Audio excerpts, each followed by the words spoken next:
articles while waiting for the official start time. This one is good to see. They made a 6-qubit quantum processor in silicon. Quantum computers are coming. They'll do awesome things, including breaking all our current systems of public key encryption, but their hardware is still in its infancy, and making them in silicon is a very good sign. And being able to make 6 high-quality qubits with low noise together is a new thing. So they're still very far from what we need to do anything really important. We need something like 1,000 qubits, but progress keeps being made every month. So most people figure within 10 or 20 years, we'll have to switch to quantum-resistant encryption routines. The disaster in Russia is just getting worse and worse. They say 100,000 men have fled the country because they're afraid Putin will send them off to die in Ukraine, which appears to be extremely true. They are picking up people, even people without military experience, giving them no training at all and just shipping them to the front lines, which is insane. And they don't have supplies for them or anything. So it's just madness. And it's also something Russia has done many times in the past. Their army is notoriously under-equipped. They send people to the front lines without guns, without bullets, without shoes. They've done it a lot. It's god-awful. Yes, Cointelegraph is blocked by the City College Network, and I turned off my VPN. But the point here is interesting. Ethereum, now that it has merged, it used to be you'd hold Ether and hope for the price to go up, but now you can have staked Ether, which will earn interest for participating in the replacement of mining. And you can do that if you're on a network like Coinbase for free. So they say actually holding Ether without staking it is just a waste of money. And Ether that's not staked is obsolete. So we'll see. So the US and Europe have sent so many of their weapons to Ukraine, they're running out. Now they say they have not endangered our own security because we keep a reserve of our own weapons, but we've given up all the weapons we can spare. And in peacetime, our production is slow. So it's taking time to ramp up production to make more to give the Ukrainians. But certainly, there'll be a great need to give them much more very soon now that Putin is sending another 300,000 troops in there, ill-equipped as they're going to be, and it's widely expected that he'll send up to 1 million after it, to a total of 1 million, because the order to enlist 300,000, to conscript 300,000, had a secret clause that was blacked out, which rumors said that they could go up to 1 million. And now there will come some point when the people of Russia don't tolerate it anymore. That happened here in the Vietnam War. When President Nixon tried to make another surge into Vietnam, the protests and riots on the streets got so big that he was warned by his national security advisors that he could not extract more troops from America to send them into that unpopular war. And I think at some point Putin will face the same thing, but not yet. Trump's candidates are amazing. It's not just Mastriano who did this. His candidates ran on the far right and won the primaries, and now in the general, they are not buying any ads at all. The Democrats are running ads in those states unopposed. It is amazing. They did not bother to do any of the normal things a candidate would do, like get donations and buy ads, because they don't think it's necessary. They think just being Trump's endorsement is enough to carry them through, and I guess we're going to see if that's true. I doubt it is. The Supreme Court is amazing, and it's interesting to see. Making me register, that's garbage. I think open in a private window, we'll get rid of that. This is Reuters anyway. What they publish is just put everywhere, so. Anyway, try this again, copy that. Not gonna, but the point is, it's an interesting analysis of what they've been doing. The Supreme Court has already done reversing Roe versus Wade and many other outrageous things, but they're just moving to do a bunch more. And now Brett Kavanaugh is considered the swing vote on the Supreme Court, although even without him, the conservatives win 5-4, and these conservatives are real far crazy, essentially mega conservatives. They've been waiting for a long time to reverse everything that's happened in the last 50 years. So the big rulings that are coming are going to be to end affirmative action, end the Voting Rights Act even more than they've done, make it easier to discriminate against gay people, and change the way elections are monitored, all in the favor of the Republicans. So and change the way votes are counted and such. There's a case like that. And they've already removed all the limits on financial contributions to to campaigns in Citizens United several years ago, which is largely what led us to the current situation where a few big money donors dominate the political landscape. So anyway, it's interesting analysis, and it's very important for people to be aware of this stuff. We're going to need to resist the Supreme Court with a Congress, and the Congress is going to have to be on the left if we want to have any kind of balance in the country. There's a new sexually transmitted infection that is untreatable. Many people don't even have the tests, and apparently it's really quite harmful. So this is not good. A new sexually transmitted superbug, resistant to antibiotics. Mycoplasma genitalium. So something to be aware of.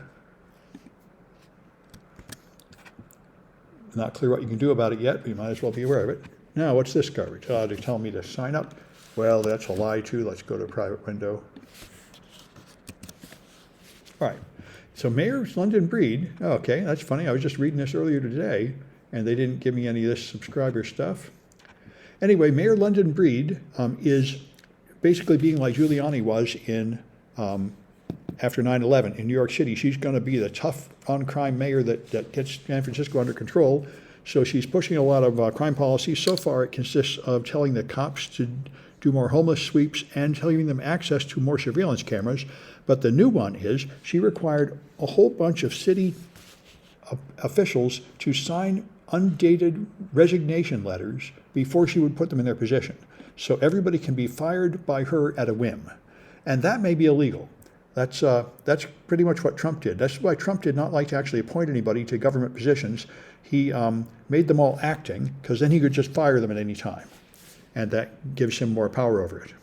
Anyway, this other one, which again I read earlier before San Francisco's paywall blocked me, the Alameda County Sheriffs hired 58 sheriff's deputies, even though they scored a D on their psychological, which said they're unfit for it, because they thought the rules said that a D was acceptable and only an F would be unacceptable, and now they're take all their weapons away. One of them did something horrible, like invade a home and kill somebody, and they're demoting them all, taking away their weapons, and admitting they should never have been hired.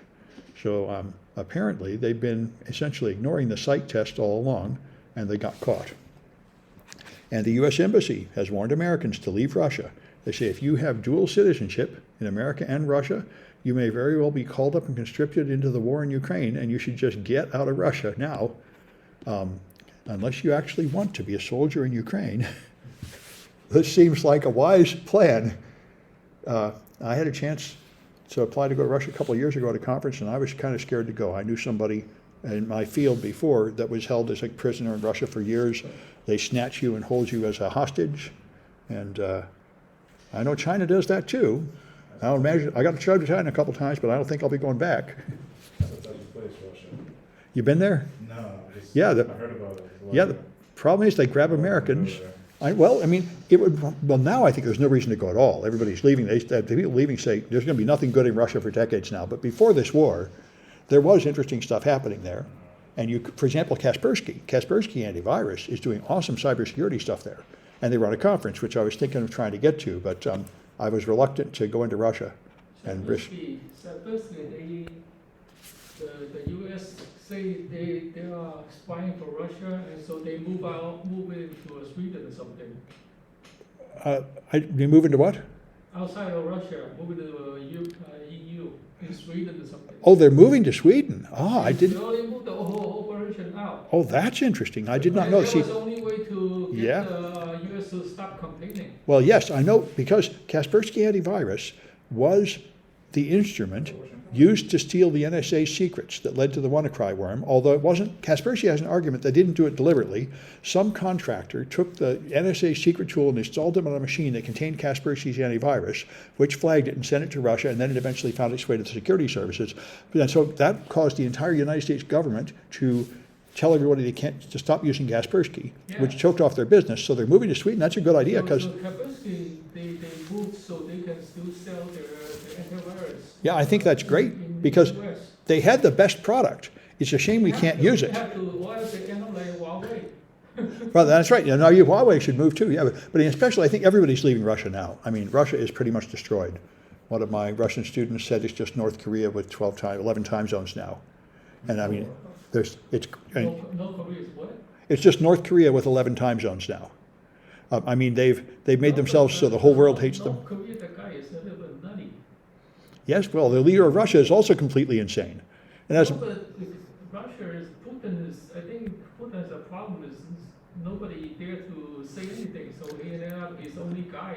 that's right. Oh, Nobody want to make any decisions. no, if you say anything, you fall out a tall window, like 12 people have so far. Or disappear mysteriously.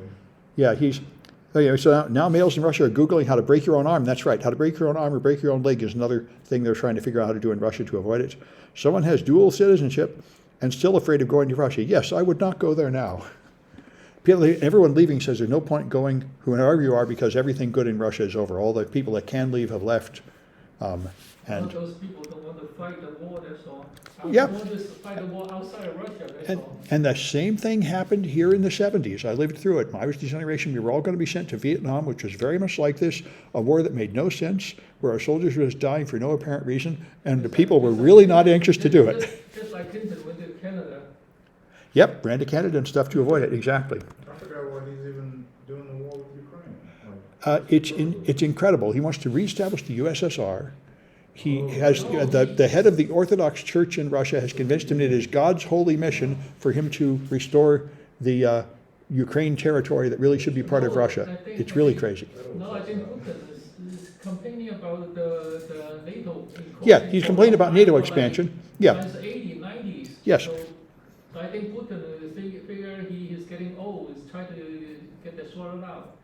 So this is all true. This is going to be his legacy, to restore Russia to its glory by conquering more nations and rebuilding the USSR. That was what he ran on. Just like Trump ran on making America great again to make it the way in the 50s, Putin ran on making Russia great again by rebuilding the USSR, which was their glory time. After that, it was very bad for them. So, I think in China, Xi Jinping is the same thing, thinking of the same thing.